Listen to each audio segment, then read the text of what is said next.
Attention all school districts and boards.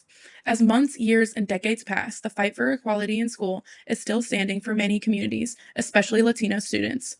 The lack of resources, support, language barriers, discrimination, and sense of belonging contribute to the rough education life most Latino students face as they go to school every day and face unfair disadvantages in the school system. Because many Latino families establish themselves in communities that are underserved, the students in these families tend to find themselves at schools that lack resources, such as programs, higher level classes, financial help, and counseling. This causes Latino students to have less of a chance to successfully follow their dreams like any other community can. Another barrier to them is a sense of belonging. Everyone wants to feel like they belong and that they're important, but studies show that less than half of Hispanic students report feeling happy in school.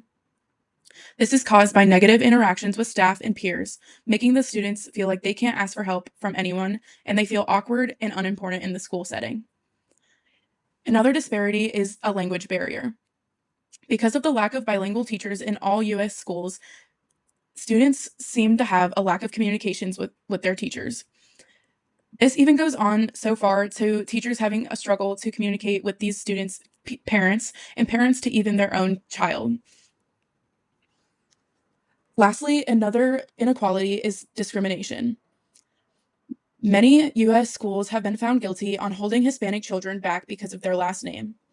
School districts will blame holding children back because they do not speak perfect English, but courts have shown that this is actually because of their last name being Spanish related and they do not get the help they need because of their heritage and their background.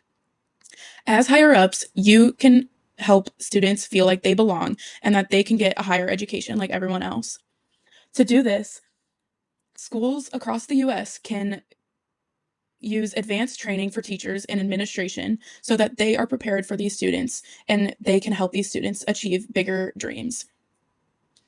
This can also mean that schools can hire more bilingual staff so students feel like they can communicate and ask for help when needed. Targeted institutional support in higher education will also help make the students feel like they belong and that they are important in the education system. Education Savings Account, also known as ESA, is also a well-known discussion happening right now in many states that will help many students get help with financial burden. Though we all have different backgrounds, we all share the same dream.